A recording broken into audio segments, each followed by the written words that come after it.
북한이 계속 접촉을 했는데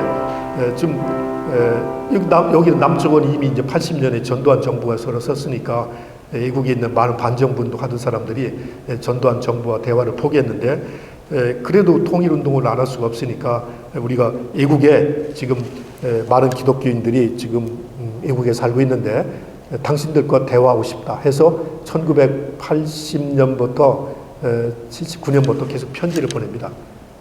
근데 그 편지를 기독교 평화회의를 통해서 보냅니다. 근데 이게 전달이 됐는지 안 됐는지 1년 동안 소식이 없다가 그 이듬해 다시 그 얘기를 듣고 그 소식이 없자 다시 한번 제안을 합니다. 그래서 북한에서 응답을 해서 1981년 11월 초에 비엔나에서 통일대화가 열리는데 그건 남쪽에는 안 알려졌죠. 그거는 그 애국에 살고 있는 반정부 운동하는 교회 목사, 교회 지도자들이 주도가 되고 북한의 조국련이 가담하니까 이건 뭐 용공분자들의 모임이다 해서 남쪽에서는 보도를 차단시켰습니다. 그리고 NCC는 알았어요. 알았는데 그 회의는 용공주의자들의 모임이니까 WCC가 도와주지 마라, 스위스 교회가 도와주지 마라 하는 전보를 쳤습니다. 그걸 이제 제가 WCC 도서관에서 전보를 봤습니다. 그래서 이제 그 통일대화를 하면 안 되는데 어쨌든 북쪽에서 응해가지고 비엔나에서 통일대화를 하게 됐습니다. 지금 우리가 비엔나 여행을 많이 가는데 그쪽을 찾아가는 분은 없을 거야 아마. 지금은 양로원으로 바뀌었는데 거기서 통일대화를 하면서 처음으로 북한교회 소식을 저희들이 남쪽에 알게 됩니다. 1981년에 11월에 거기에 북쪽에 고기준 목사님이 참석하셔서 북한교회 상황을 얘기합니다. 교회가 지금 교회는 없는데 가정교회가 있고 교인이 5천여 명이 있다 그런 얘기를 처음으로 하게 됩니다. 그러면서 북한에 목사가 있고 또 교인이 일부가 있고 가정교회라는 게 있다 하는 것들을 저희들이 어렴풋이 알게 되는 겁니다. 그 통일대화 영상을 우리는 안 갔으니까 아예 못 만들고 북쪽에서 만들었는데 짧게 저에게 한 4분 정도로 편집을 했습니다. 이건 그 위험해서 북한에서 만드는 거라 잘 그 학생들한테는 안 보여줬는데요. 지금 없습니다. 지금 정부에는. 그 일부만 보시고 거기에 이영빈 목사가 등장합니다. 그러니까 김창준 목사의 맥을 잇는 이영빈 목사가 등장하고 또 고기준 목사가 등장하고 그래서 그 무슨 얘기를 하는지 한번 좀 보시면 좋겠습니다. 거기 보면 81년이니까 북한에서 연방제 통일 방안을 내세웠죠. 그러니까 통일대화니까 연방제 통일 방안을 얘기하는 겁니다. 남쪽은 당시 통일 방안이 없었습니다. 통일을 얘기하고 북한의 기독교 상황을 얘기하고 통일운동에 기독교가 가담하려면 어떤 입장을 취해야 되는가 하는 것들을 좀 북한적 관점에서 지금 얘기를 하는 겁니다. 그걸 한번 잠깐 보고 말씀을 좀 더 드리겠습니다. 한번 들어보시죠.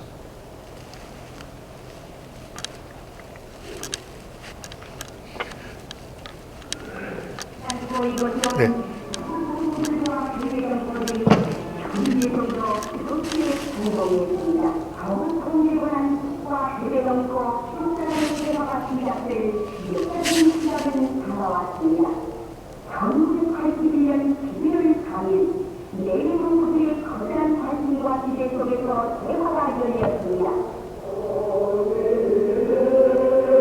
교인들은 대화에 앞서 간단한 예배 모임을 가졌습니다.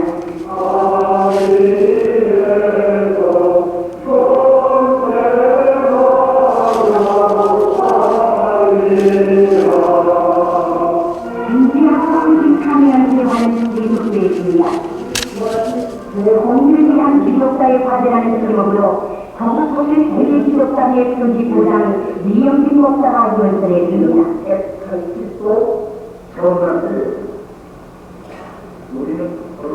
그는 기독자가 과거의 잘못을 이웃이고 재출발을 해야 한다고 하면서 기독자의 과제로서는 분열된 민족을 화해하고 내세로부터 해방하며 가난한 사람과의 연대를 강화하고 공화국 북한부의 사회주의에 대한 적극적인 인식이 있어야 한다고 말했습니다. 가족평화통일위원회 건국설 부위원장은 고용 수행방공화국 장기 방안과 그 실현을 위한 민족적 과제라는 제목으로 연설했습니다. 공대회는 다른 무제로 무엇으로 연합해서 영광국가를 창의한 방법으로 연설에서는 연방국가 장기 방안은 나라와 민족을 사랑하고 통일을 원하는 사람이라면 누구나 다 받아들일 수 있는 가장 공명성대한 방안이라고 하면서 이 방안이야말로 매우 합리적이고 현실적이기 때문에 모든 애국 정부들이 민족의 대단결로 이 방안을 실현하기 위해 노력해야 한다고 말했습니다.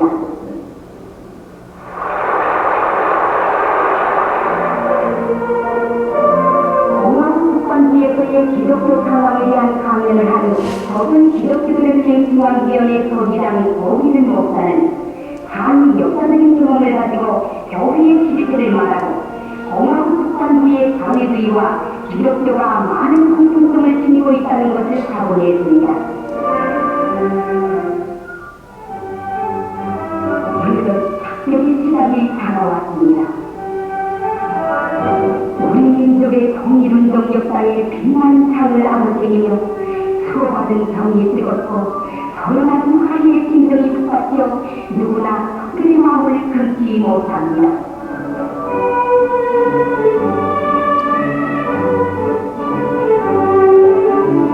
한 몸을 죽어도 구할 수 없는 한 민족의 교리개성을 근거와 찾아놓을 수 있으며 근거와 끊어놓을 수 있겠습니까?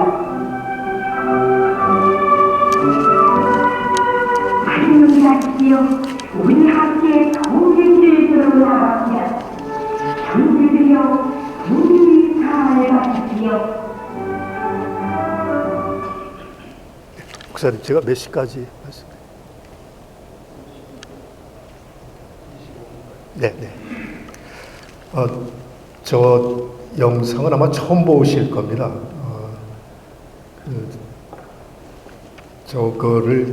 저 회의에 참석했던 분들한테 얻었는데 너무 흐려가지고 조금 잘 보이는 부분만 편집한 겁니다.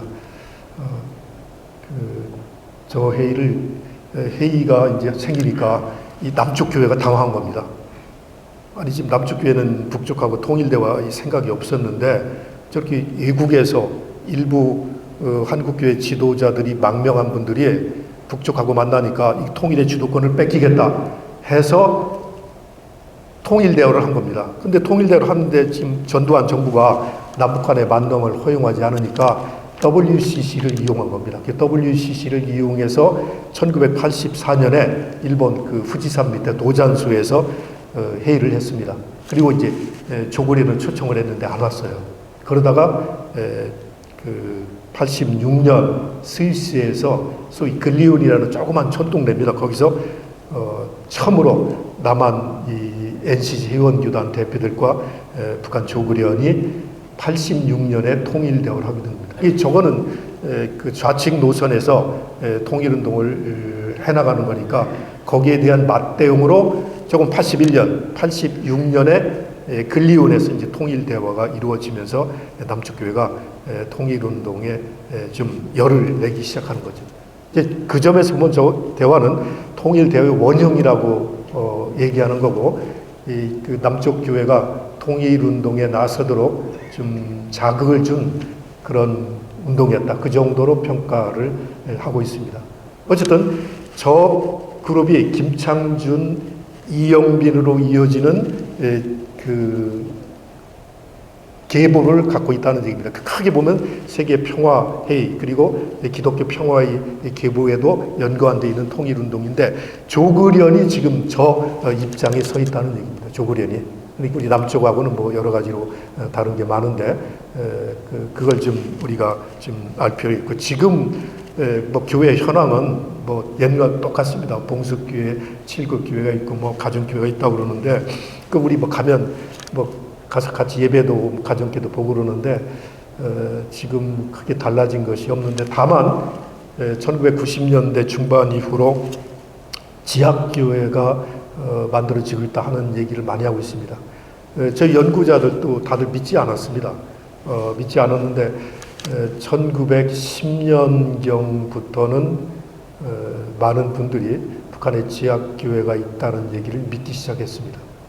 그런데 지하교회가는 온갖 각종 얘기가 많은데 그 증거는 탈북자들이 제공하는 겁니다. 탈북자들이 지금은 북한 지역에서 탈북하기 전에 이런 그 지하교회에 가담했다는 증언을 하는 사람들까지 생겼습니다. 그래서 저희들이 탈북 그 지하교회가 만들어지고 있다고 이렇게 지금 보고 있는 건데, 근데 선교 단체들은 뭐 과장하니까 선교 단체들이 주장하는 바에 의하면 북한에 뭐 15만에서 30만 명 정도의 기독교인이 있다고 그러는데 그 믿을 수 없는 얘기죠. 그래서 이거를 지금 뭐 3만 명이 훨씬 넘는 사람들이 탈북해서 종교회개를 일부가 하는데 그분들의 증언을 종합하고 비교해서 정말 어느 지역에 그 지하교회가 있고 어떤 형태로 보이는지 이걸 그 분석해야 되는데 지금 아무도 그 분석을 안 하고 있습니다. 뭐 쉽지가 않으니까 그러겠죠. 뭐 탈북자들이 만나기도 쉽지가 않고 이렇게 지금 북한 연구에 대한 정보가 그 우리가 그 정확한 정보를 갖지 못하고 있는데 어쨌든 조국련을 중심으로 한 기독교 세력하고 지하교회 세력이 지금 공존하는 형태로 가고 있다는 얘기죠. 그런데 이 지하교회가 어떤 의미가 있을까? 아마도 지하교회를 북한은 부인하고 있지만 지하교회가 존재하고 이쪽이 영향력을 행사할 수 있다면 조국련이 그 국가 종교가 돼서 좀 그 주체 사상의 통제에 놓여서 좀 배교를 할 수도 있을 텐데 그럴 경우 이 지하교회들이 압력을 가할 수 있겠다. 뭐 우리가 그 정도는 생각할 수 있겠습니다.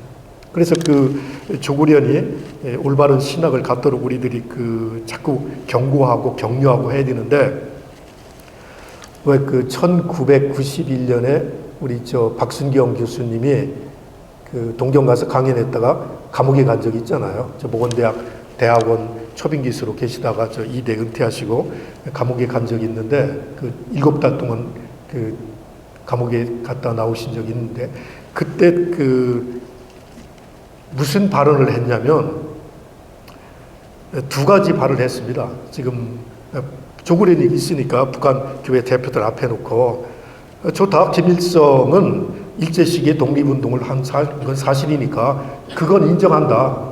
그런데 김일성도 인간에 불과하다. 그러므로 신의 자리에 수령님을 놓으면 안 된다. 그 얘기를 한 겁니다. 근데 그 앞부분이 문제를 삼아서 이제 재판을 받았던 거죠. 근데 뒷부분은 소개가 안 됐어요. 그 당시 그래서 그 정확히 무슨 말을 하셨는지 또 뭘 강조했는지 보려고 제가 녹음한 걸 찾으려고 했더니 그 당시 녹음을 안 했어요. 안 해서 이제 문서만 남아 있는데 그 두 가지 얘기입니다. 그 중에 하나가 조국련이 그 한 인간을 신의 위치에 놓으면 안 된다. 그걸 강력하게 비판했습니다. 이제 그런 경고를 우리가 할 수 있어야 될 거예요, 아마. 그렇지 않으면 유일신을 부정하는 기독교가 되죠. 우리 일제 말기에 천황을 그 신의 자리에 놓았던 그런 배교 경험을 북한 기독교가 되풀이할 수 있으니까 그걸 우리 남한 교회가 막아줘야 된다. 그런데 우리가 접촉이 어려우니까 지하교회가 있다면 조국련이 그런 압력은 받을 거다. 그 정도는 우리가 추론할 수 있다는 얘기입니다. 자, 그 얘기는 그 시간이 없어 좀 그만두고요. 이게 지금 지도를 하나씩 가지고 계시죠. 지도. 예, 이걸 좀 보시면서 잠깐 여행을 한번 같이 보겠습니다. 자, 근데 이런 우리가 압록강 두만면의 기독교가 이제 해방 이후에 지금 얘기한 이제 그런 기독교로 바뀌었는데 그래서 자꾸 원래 기독교는 어땠는지를 한번 찾아보는 거죠. 이걸 보시면요.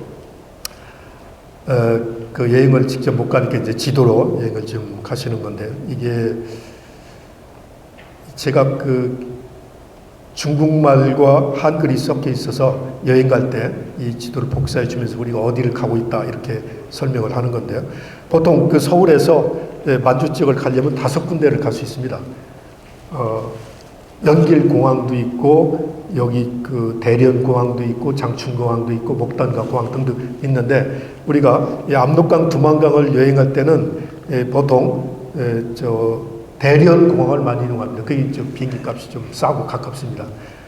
대련 그 지도에서 보면 제가 그 색으로 표시 노란색 있는 부분이 대련공항입니다. 아마 이거 이 지도를 좀 이 녹화는 지도를 좀 보여주시는 게 좋겠어요. 여기 보면은 대련은 동쪽으로 쭉 가면 평양입니다. 평양하고 그 위두라고 그래 이게 똑같습니다. 그러니까 평양 날씨와 대련 날씨가 똑같다는 얘기죠. 보통 대련 공항에 내려서 5박 6일 또는 6박 10일 정도 압록강과 두만강 쪽을 가는데요. 이 대련에서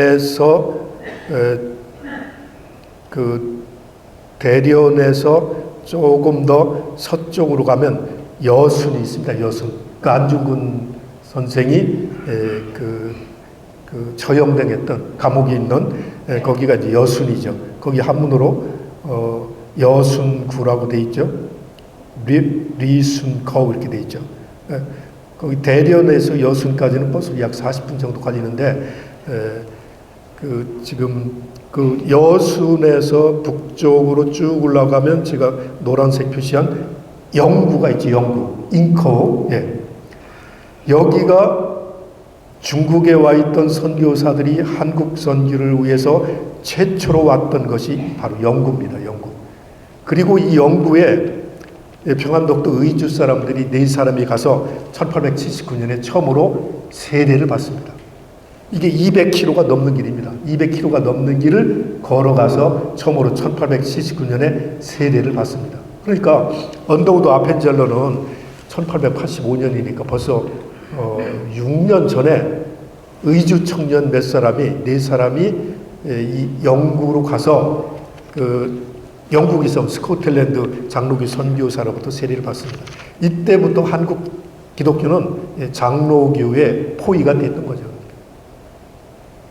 이 감리교는 중국에 또 저쪽 남쪽에 많았는데 이 산동성이라든가 이쪽은 뭐 장로교가 많아서 장로교 선교사들이 한국 입국을 위해서 당시 세국 정책 때문에 못 왔는데 한국에 입국하지 못하니까 이 압록강 두만강변에 와서 한국 선교를 위해서 기도했던 지역입니다. 그 중에 이제 그 스코틀랜드 선교사 2사람이 잔 노스와 맥킨타이어인데 이 영구에 왔다가 한국인 4사람한테 세례를 주고 나서 다시 선교 본부를 쭉 위로 올라가면 심양이 있죠. 심양으로 온 겁니다. 옛날 봉천이라고 했던 데인데요. 여기서 그러니까 영구에서는 한국인들한테 성경을 이제 세례를 주고 심양으로 옮겨서는 한글로 성경을 번역을 시작합니다. 언더우드 아펜젤러는 요코하마를 거쳐서 왔는데 그건 요코하마에서 한글 성경 번역 작업이 이미 시작되고 있었어요. 그래서 쪽복음을 들고 오는데 이미 그보다 훨씬 전에 이 심양에서는 성경 번역 작업이 있어서 우리가 여기를 가게 되면 그 심양 공항에 내리게 되면 그 동관교회라고 중국인 교회인데 그 잔 노스가 성경을 번역하는 사무실이 보존되어 있습니다. 그래서 여기를 좀 많이 가기도 하죠. 여기서 이제 성경 번역을 하게 되는데 이 성경 번역은 선교사들이 한글을 모르니 갈 수가 없죠. 그래서 여기 당시 의주 청년들이 몇 사람 가서 이 성경 번역을 도와주죠. 그 한국 선교의 기반을 마련한 건 전부 여기 영구와 선양이라는 얘기입니다. 그러니까 제물포와 서울이 아니고 한국 선교의 기반을 마련한 건 이 북쪽이었는데 우리가 한국교회에서 배울 때 이쪽을 옛날에 잘 몰랐으니까 그냥 서울이 공부를 했던 부분이죠. 그리고 그 선양에서 쭉 밑으로 내려오면 노란 표시 단동이 있죠. 신이죠. 우리 북한에 물자가 들어가는 게 단동에서 많이 들어가서 뉴스 시간에 볼 수 있는 곳입니다. 단동. 이 단동에서 거기 그 기찻길을 따라서 40분만 약간 동북 쪽으로 서북 쪽으로 올라가면 거기가 고려문이 있었습니다. 이 단동 갔다가 보통 신의주가 바로 앞에 있으니까 신의 보고 백두산 쪽으로 가는데 우리 그 기독교인들이 갈 경우는 이 고려문을 가죠. 고려문은 저 청나라와 조선의 국경선에 있는데요. 선교사들이 여기까지 와서 한국인들을 접하고 그 중에 그 한문을 아는 사람들을 데리고 몇 사람을 심양으로 데리고 가서 성경 번역에 종사하겠다는 얘기입니다. 그래서 맨 처음에 이미 1884년에 누가복음과 요한복음이 번역이 됩니다. 자, 여러분들이 처음에 외국에 가서 좀 성경을 번역하겠다. 뭐부터 번역하시겠어요? 이거 전체는 10년, 20년 걸리니까. 선교사들은 누가복음을 먼저 선택했습니다. 누가복음. 그리고 요한복음. 누가복음은 예수님의 생애가 들어가 있는 거라면 요한복음은 좀 뭐라고 할까요? 좀 신학적인 요소가 강하잖아요. 그 두 개를 가장 먼저 번역을 했습니다. 그래서 이 성경을 이제 번역을 한 팀이 있는데 번역을 하고 이제 번역한 다음에 그걸 이제 활판 인쇄니까 문선을 해서 인쇄를 해야 되잖아요. 그걸 또 한글과 한문을 아는 사람이 가야 되니까 이 성경 번역을 했던 사람은 거기 지도에 보면 신의주가 있죠. 신의주 바로 지금 여기는 안 나오는데 신의주에서 오른쪽으로 의주가 있었죠. 의주 청년들이었습니다. 의주 청년들. 지금은 그 신의주에서 기차를 타고 단동으로 가게 되는 건데 그 의주는 기차가 없었죠. 의주 청년들이 압록강을 건너갔죠. 당시 기차가 없으니까. 의주 청년들이 성경을 번역하고 거기 쭉 올라가면 지반이라고 있죠. 지반. 이게 이제 고구려 터죠. 그 지반 바로 밑에가 만포인데 거기 지반의 청년 하나가 인쇄하러 심양까지 갔습니다. 그러니까 처음에 한글 성경을 번역한 건 그래서 신약전서는 1887년에 이제 신약전서가 여기 지금 심양에서 나오게 되는 거죠. 심양에서 나오는데 그때 그 번역에 종사하고 인쇄에 종사했던 사람들이 전부 여기 의주 사람, 그 다음에 만포 사람이다 하는 얘기입니다.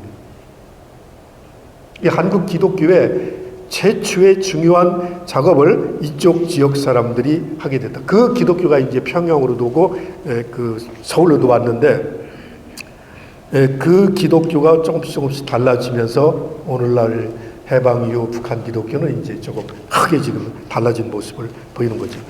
그러니까 우리가 단동에서 대련에서 내리면 보통 단동으로 쭉 오게 되는데요. 단동에 와서 고려문도 가고 또 선양 얘기도 듣고 영구 얘기도 듣고 바로 앞에 신의주 얘기도 듣는 거죠. 신의주는 한경직 목사가 있었는데 여기는 그 선교 지역을 선교사들이 분할하는 바람에 장로교, 미국 북장로교의 선교를 맡겼죠. 이 감독교를 못 들어갔어요. 그러다가 선교 지역 분할 정책이 약화되는 1930년대, 1937년에 진남포에서 목회하던 홍현설 목사님이 여기 지금 신의주 감리교를 개척을 하신 겁니다. 그러니까 장로교는 이 신의주 장로교만 해도 5교회, 제1교회, 제5교회까지 있었는데 감리교는 37년에 생겼으니까 이쪽에 감리교에 뿌리를 못 내렸습니다. 그럼 감리교는 어디 있었느냐? 거기 지도에서 보시면 신의주에서 기차를 타고 내려오면은 정주가 있죠. 정주, 안주가 보이고 영변, 덕천, 해천 있죠. 이 지역이 감리교 선교 지역이었습니다. 당시 1930년대 연해를 보면 영변 지방에 감리교회가 40여 개 있었습니다. 여기만 감리교회가 있고 다른 지역은 북한 지역 전역에 감리교회가 없었습니다. 아니, 북한 지역이 아니고 압록강 동학병원에. 물론 평양은 감리교회였죠. 용성이었죠. 그래서 이쪽 지역 여행할 때는 장로교 얘기를 이제 주로 많이 하게 되는 거죠. 6.25가 일어나고 나서 서울에 감리교 지도자들이 많이 납북이 되는데 양주삼 목사님이 이제 납북이 되잖아요. 근데 이분들이 끌려서 납북이 돼서 사리원을 거쳐서 평양을 거쳐서 여기 영변 해천을 거쳐서 강계로 갑니다. 양주삼 목사님은 이제 감리교 지도자로 만주뿐만 아니라 북한 한반도 전역을 목회를 했는데 자기가 이제 갔던 영변 지역을 이제 그 납북이 돼서 이제 끌려가는 거죠. 그러니까 얼마나 가슴 아픈 납북이었는지 하는 것들을 짐작할 수가 있는 거죠. 그래서 평양을 거쳐서 영변을 거쳐서 계속 이제 인민군 후퇴하면서 그 길 따라 납북된 사람들도 같이 이제 가게 되는데 결국은 만포까지 갑니다. 만포. 그래서 어디서 돌아가셨는지 감리교의 신명섭이나 등등 이게 우리가 잘 모르는데 다만 몇 사람은 알고 있습니다. 이 납북된 분들이 만포까지 끌려가는데 그게 고구려 유적지 바로 맞은편입니다. 바로 거기 가면 바로 그 압록강 변에 보이는데 김규식 선생이 만포에서 사망합니다. 그리고 소설가 이광수가 만포에서 사망합니다. 그런 분들은 원체 유명하니까 좀 기록이 남아 있고 다른 분들은 아직 그 정리가 좀 잘 안 됐습니다. 우리가 북한 지역 그 역사를 빨리 정리해야 되는데 벌써 젊은 학자들이 없어서 지금 걱정을 많이 하고 있습니다. 지금 아마 내년 상반기에는 북한 기독교 사전이 아마 출간될 겁니다. 지금 한국 기독교 역사연구소에서 북한 기독교 사전을 몇 년 전부터 만들고 있습니다. 지금 원고료만 3억이 들어갔습니다. 어느 분이 후원을 해주셔서. 그런데 출판비도 또 그 1, 2억이 들어갈 텐데 지금 돈을 모금을 하고 있는데요. 어쨌든 내년 제가 집필위원장으로 이 작업을 하고 있는데 내년 아마 여름쯤 되면 책이 나오게 되면 북한 지역, 그리고 일제 때부터 북한 지역의 교회, 모든 교파의 교회 지도자, 그러니까 목회자는 다 들어가고요. 또 장로님들 중요한 지도자들, 또 기독교 기관, 학교, 병원, 이 4,500개 항목이 사전으로 나올 겁니다. 그러면 북한 연구는 일단락이 될 겁니다. 그래서 조금 한 1년 기다리면 획기적인 북한 연구 사전이 나오는데 아마 그걸 마지막으로 이렇게 저희 또래 연구자들의 업적은 아마 끝날 것 같습니다. 그런데 그걸 하여튼 그 작업이 지금 진행되고 있다는 걸 말씀드립니다. 자, 그래서 여행을 가게 되면 단동에서 쭉 압록강변을 따라 올라가면 삭주가 나오는데 바로 그 지역이 스풍댐이 있습니다. 그 스풍댐을 가기도 하고 그냥 지나치게 되는데 쭉 가서 집 안으로 가게 되는 거죠. 여기 가서 이제 고구려 유적지를 보게 되는데 광개토대왕의 능이 있고 광개토대왕 비가 있고 또 그 국내성 자리가 있는데 1914년에 신채호 선생이 여기를 방문합니다. 신채호 선생이 여기를 방문하고 나서 이제 광개토대왕 능을 보고서 무슨 얘기를 하냐면 조선 상고서란 책에 그걸 정확하게 말씀을 하시는데요. 몇 사람이 갔는데 여관비가 없어서 하루밖에 지리를 못합니다. 거기 그 광개토대왕 비가 굉장히 높잖아요. 그 비석을 일본 사람이 탁본을 떠서 팔고 있는데 그 역사가가 돈이 없어서 탁본을 사지 못했다. 그러니까 돈이 없어서 여관비가 없어서 하루밖에 체리를 못했고 그 탁본을 사야 되는 거 아니에요. 그와 연구하는데 돈이 없어서 그것도 일본 사람이 팔았대. 일본 사람이 탁본이 없어서 탁본을 사지 못하고 그건 광개토대왕 비고 바로 앞에 능이 있는데 카메라가 없어서 광개토대왕 능을 보면서 그림으로 능을 그렸다. 이제 그런 표현이 나옵니다. 그러면서 내가 하루밖에 못 봤지만 고구려의 경제, 고구려의 문화, 고구려의 종교를 한눈에 파악할 수 있다. 그래서 마지막으로 이런 얘기입니다. 김부식의 삼국사기, 김부식의 삼국사기를 10,000번 읽는 것보다 여기 한 번 와보는 게 낫다. 김부식은 이런 데도 안 오고 삼국사기 썼다 하는 얘기죠. 김부식의 삼국사기에 고구려 부분이 이렇게 짧게 나옵니다. 모르니까 못 쓴 거죠. 그러면서 답사의 중요성을 얘기를 하는데 이미 1914년에 저기 이 고구려 유적지와 백두산을 답사를 합니다. 그런 분들이 우리 조국을 지키기 위해서 독립운동에 헌신했던 분들이죠. 자, 이 집안에서 쭉 그 압록강을 따라 가지 못합니다. 길이 없어서 통화 쪽으로 가면 여기에 이제 독립운동이 굉장히 강렬했던 지역이고 통화에서 바로 위에 우이안포가 장로교 한경희 목사가 주로 활동하면서 그 신흥무관학교가 있던 지역입니다. 이제 그런 얘기를 하게 되죠. 거기서 보통은 백두산으로 쭉 가는데 백두산으로 가지 않고 그 강을 따라가면 임강이라는데 노란 표시가 나오죠. 임강이 바로 앞에가 중강진입니다. 중강진. 일제 때 40m까지 올라갔다는 그런 지역인데 김일성 가족이 1921년인가 평양을 떠나서 여기 임강으로 옵니다. 그 아버지가 독립운동하다 도망 다니게 되면서 가족을 데리고 임강에 와서 김일성이 임강에서 초등학교를 잠시 다니다가 그 임강에서 다시 그 강을 따라 쭉 내려오면 후창이라고 있죠. 후창. 그 바로 앞에가 지금은 김영직군인데 그쪽에 지금 이런 팔도구라는 데인데 거기 와서 초등학교를 다니다가 평양으로 와서 초등학교 졸업받고 나중에 김일성이 아버지가 사망하자 길림에 가서 중학교를 다니죠. 중학교를 다닐 때 감리교 손정도 목사가 그 목회하고 있던 길림 감리교회를 약 3년 동안 출석을 하게 되는 거죠. 김일성 전기에 보면 손정도 목사 이제 자기 아버지는 사망했고 어머니는 이쪽 그 무승에 살면서 싹바르질하면서 이제 뭐 하숙비를 조금 보냈으니까 돈이 안 되죠. 손정도 목사님의 은덕을 무려 30페이지에 걸쳐서 얘기를 합니다. 그때 하여튼 교회 나가서 풍금도 치고 뭐 했다 그런 얘기를 쭉 하고 있습니다. 김일성이 10대까지는 기독교에 머물렀다는 걸 알 수가 있습니다. 김일성은 공부를 이제 길림에 가서 하는데 그 손정도 목사가 이제 그 길림 부근에서 사망하죠.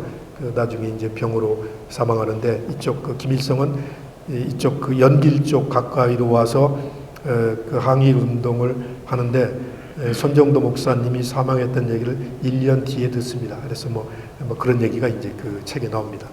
그래서 이쪽 지역에 가면 독립운들 얘기를 좀 들을 수가 있는데 이쪽 그 임강에서 백두산까지는 김일성 그리고 그 사회주의 계열이 독립운동했던 지역이라 뭐 그쪽 얘기를 좀 하는데 백두산 주변은 교회가 없었습니다. 거기 뭐 산악지대니까 사람이 없으니까 선교사들이 진출 안 했죠. 그 백두산 밑에 보면 해산이라고 있죠. 해산 바로 밑에가 갑산이고 그 옆에가 삼수입니다. 삼수갑산이 바로 그쪽 지역에 있죠. 이쪽 지역도 장로교회가 압도적으로 많았고 간혹 침례교와 성결교가 있었습니다. 감리교는 선교가 아니라서 이쪽 지역 진출 못했죠. 보통 백두산을 올라갔다가 이제 다시 이제 두만강이 여기서부터 시작되는 거죠. 백두산까지가 압록강이고 서쪽으로 오르면 동쪽으로 오면 두만강입니다. 그래서 두 개의 강이 흐르고 있는 도다에서 이쪽을 양강도로 바꿨습니다. 북한에서는.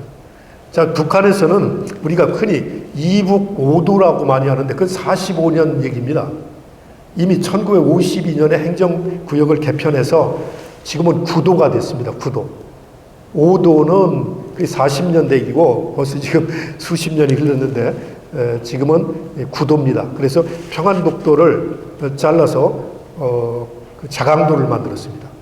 그리고 함경북도하고 평안북도를 일부 잘라서 양강도를 만들었습니다. 그러니까 자강도, 양강도가 새로 생긴 거죠. 그 다음에 황해도도 황해남도와 황해북도로 나눴습니다. 그리고 이제 강원도가 당시는 남쪽에는 강원도도 새로 생긴 그래서 이 구도가 됐습니다. 백두산을 이제 쭉 보고 이제 가면 여기 임강에서 백두산까지를 이렇게 강을 따라가면 직접 내륙으로 안 가고 강을 따라가면 7시간인가 걸립니다. 버스로. 근데 거기는 정말 나중에 통일이 되면 또는 남북교류가 진행되면 여기를 좀 꼭 가보십시오. 그 강폭이 좁아서 바로 여기가 뭐 50m, 70m 밖에 50m가 한 30m 쪽에 북한 주민들이 사는 모습, 북한 아이들 또 북한의 허름한 집들을 가볼 수 있는데 굉장히 풍경도 아름답습니다. 압록강에서 두만강을 쭉 1400km인데 가장 경치가 아름다운 지역이 임강에서 해산까지입니다.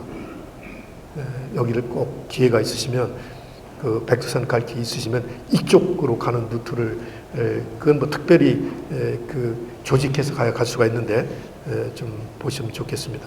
백두산을 올라갔다가 내려와서 이제 보통 이제 연길로 가는 거죠. 연길로 가게 되는데 쭉 이제 뭐 한 4시간 갑니다. 가면은 용정에 도착합니다. 여기는 용정 감리교회가 있던 지역이죠. 용정 감리교회 간판이 불과 5년 전만 해도 어디 그 민속박물관 구석쟁이 있었는데 가봤더니 없어졌어요. 지금 유일하게 일제 때 만들어진 교회는 용정 성결교회가 남아 있습니다. 용정 성결교회. 성결교회가 남아 있는데 그걸 민속박물관으로 쓰다가 지금은 문을 닫아놨어요. 교회 건물만 남아 있고 감리교회도 없어지고 이쪽에 장로교회가 많았는데 장로교회도 없어집니다. 다만 김재준 목사님이 목회하던 교회, 그리고 강원용, 안병모 이런 사람들이 공부하던 은진중학은 중국인들이 지금 중학교를 쓰고 있습니다. 그 건물은 없어지고 새로 지었는데 거기 그 운동장 한편에 옛 그 은진중학교 터란 비석을 세워놨습니다. 그리고 우리가 이제 거기도 가보는데 여기 가면 안타까운데 용정 감리교에서 누굽니까 이용도 목사가 그 부흥회하고 뭐 대전신학교의 이훈 목사 이게 다 용정 출신 아니에요. 나사영 목사는 이런 분들이 목회하던 지역인데 감리교나 감리교 흔적은 아무것도 없고 장로교는 그런 흔적이 좀 남아있죠. 여기가 지금 한국인들이 가장 많이 가는 지역이고 교육 선교가 가장 성공한 지역이 아마 이 용정하고 서울이 아닌가. 서울, 평양, 용정 이렇게 그렇게 얘기를 하죠. 한국 교회사를 여기 용정에 가서 많이 옵니다. 그리고 시간 있는 분들은 여기서 계속 가서 이 도문을 거쳐서 훈춘까지 가게 됩니다. 여기 수많은 사람들이 이 만주 지역에 살았습니다. 지금 곧 끝내겠습니다. 대전시 인구가 150만입니다.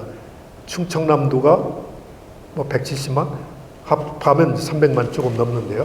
일제 시기에 1945년 해방 당시에 만주에 가 있던 우리 동포가 210만 명이었습니다. 당시 2천만 했습니다. 인구가 210만 명. 어마어마하게 많은 사람들이 일부는 항일운동하라, 일부는 먹고 살기 위해서 이 만주에 가서 고생을 엄청 많이 했던 거죠. 그분들이 이제 지금 조선족으로 이제 중국에 와서 지금 우리 교포들로 노동하는 사람들이죠. 그리고 일본의 강제징용으로 뭐로 끌려간 사람이 200만이었습니다. 2천만 중에 일본의 200만, 만주의 210만, 400만 명이 갔으니까 한 집안에 한 사람은 만주나 일본에 가 있었다는 얘기죠. 그런 시련을 일제 시기에 겪었는데 그걸 우리가 기억하고 싶지 않은데 또 지금 아베 정부가 또 그런 아픈 과거를 자꾸 기억나게 하는 지금 일을 하고 있죠. 이쪽 지역이 유감스럽게도 이게 해선교가 아니죠. 감리교는 뭐 다죠. 지방예가 있고 그 만주연회가 선교연회가 있었는데, 근데 한국교회에서 책에는 이걸 해선교에 집어넣었어요. 그런데 이때는 거의 나라나 마찬가지잖아요. 그래서 지금 저도 이쪽을 가기 전에는 그런 얘기를 잘 몰라서 그런 책을 편찬하면서도 이 일을 제기 안 했는데 여기 가다 보니까 만주는 한국교회사에 집어넣어야지 해선교에 집어넣으면 안 되겠다 하는 것들을 지금 깨닫고 있습니다. 그래서 아마 유감스럽게도 만주 기독교를 주제로 한, 그러니까 초기 말고 1910년 이후 만주 기독교를 주제로 한 박사학위 논문이 아직 하나도 안 나왔습니다. 이 박사학위 논문이 나와야 이게 깊이 가서 역사를 쓰는데 지금 연구 상황이 그렇다는 얘기입니다. 어쨌든 이 만주까지 퍼져나갔던 한국 기독교가 그 흔적이 몇 군데 있는데 거기 유일하게 우리가 가면 옛날 흔적은 집안에서 볼 수 있습니다. 집안에 가면 그 집안 시내에서 약 40km 정도의 김청송이 봉천에서 성경을 인쇄하고 그 인쇄하던 성경을 이 집안에 가지고 왔는데 이 사람들이 예수를 믿고 그 1898년에 교회를 세웠습니다. 교회를 세우고 나서 교회 앞에 바위가 있는데 바위에다가 이렇게 써붙였습니다. 야소교 초립. 그러니까 예배당을 처음 세웠더니 야소교 초립 한문을 썼습니다. 야소교 초립. 그 다음에 그 옆줄에 1898. 이것 우리 쓰는 숫자로 1898 쓰고 그 가로 옆에다가 한글로 조선인 이렇게 썼습니다.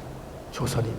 1898년에 거기 예배당이 생겼다는 걸 기념해서 교회 바로 앞에 바위에다가 돌로 새긴 거죠.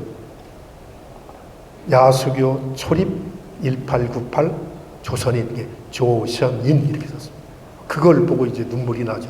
우리 믿음의 선진들이 거기까지 와서 예배당을 세우고 이제 비석을 세웠는데 이게 한국 최초의 한국 교회사가의 메모라고 저는 보는데 그거를 누가 발견했냐면 서부연회가 만들어질 무렵에서 그 서울에서 목회하셨던 이한설 목사님이 그 만주 지역 감리사를 맡으셨습니다. 그래서 그쪽을 자주 왕래하셨는데 거기 가서 이게 역사 기록에 나오니까 예배당을 세운 이양자라는 조그만 동네입니다. 이양자 교회가 있다는 걸 알고서 여러 사람을 거쳐 몇 년 동안 물어가지고 1990년도에 이걸 찾으셨습니다. 그때부터 계속 얘기를 들었는데 저도 여기를 가본 게 몇 년 되지가 않습니다. 그래서 지금은 성경 번역 루트를 따라서 한국 여행객들이 종종 가는데 여기가 길이 없습니다. 그래서 4명, 5명이 가거나 아니면 집차 빌려 타고 이렇게 몇 명이 가는 그 산속에 있는 길입니다. 우리 믿음의 조상들의 흔적들이 만주 지역 도처에 퍼져가 있고 그 덕분에 그 복음이 남쪽으로 내려왔는데 압록강을 건너서 하나님의 말씀이 내려왔다는 얘기입니다.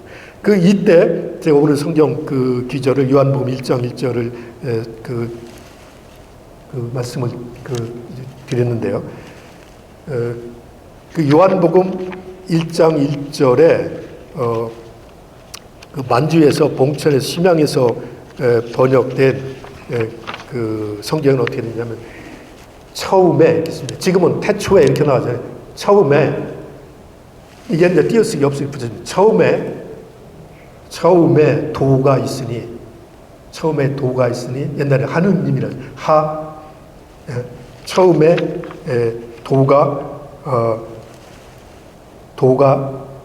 처음에 도가 있으니 도는 곧 하느님이라 이렇게 번역이 됐습니다.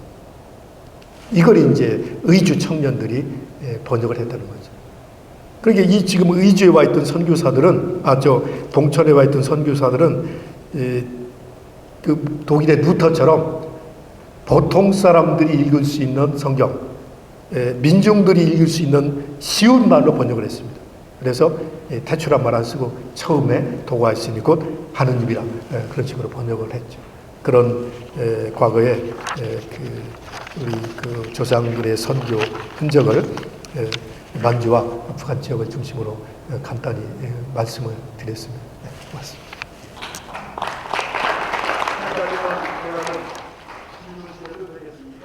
네, 시간이 많이 갔는데